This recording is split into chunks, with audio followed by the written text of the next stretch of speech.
this is a really big company now. You've got revenues in excess of 50 million.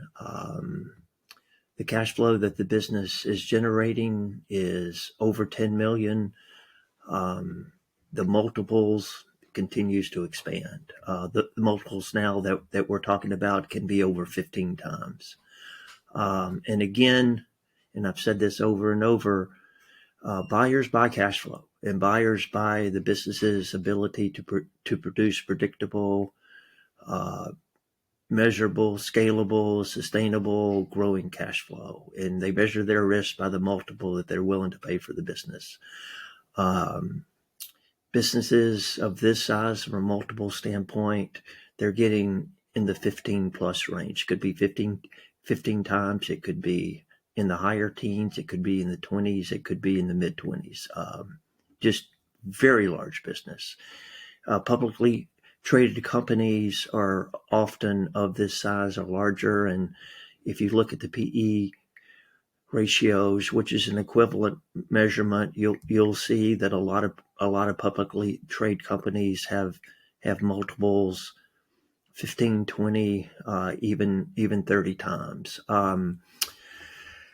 When you get businesses of this magnitude, the number of buyers that can buy the businesses goes down, and certainly larger private equity firms that have been doing roll-up consolidation strategies in this space really become the main group of buyers here. And so it's very easy to identify who the buyers are. There might be 10 to 20 buyers, and it's able to run an efficient process to get the business in front of these buyers, and you know exactly who the potential buyers are. The org structure is very large. It could be, anywhere from 200 to maybe even as many as 1,000 employees. So it's a big company. It's a professional management team. It's truly a CEO. It's a CEO with the board. There's a president. There's a COO. You've got the full C-suite in terms of a chief marketing officer, a chief sales officer, a chief operations officer, a chief marketing officer, a chief HR officer. So it's a true professional management team here. Again, the metrics are similar. The business is still trying to grow and is still growing.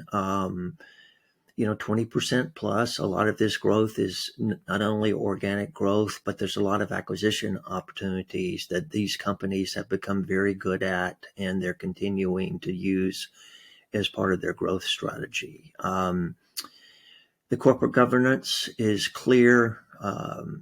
There's a professional CEO. He has a board that he's reporting to. The metrics that they're measuring the business through have been clearly established. There's good cadence in terms of the management of those metrics. It is truly a professional company at this point. Not only is the owner involved through his management team, and he's overseeing all the various functions in terms of acquisitions, in terms of reporting, in terms of finance, in terms of leadership and culture, in terms of sales and marketing, operations, strategy, and technology.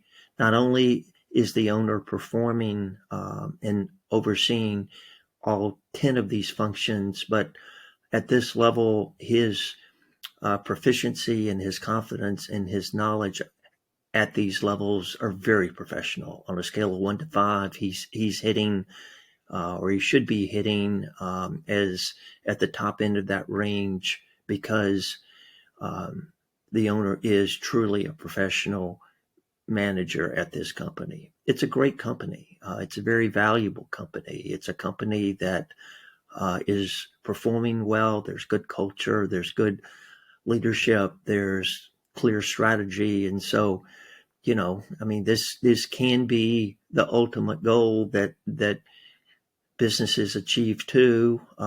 It doesn't mean that every business should. It just means that this is the tail end of the pyramid, and this is what the ultimate objective could be, and what a business of this level is going to look like.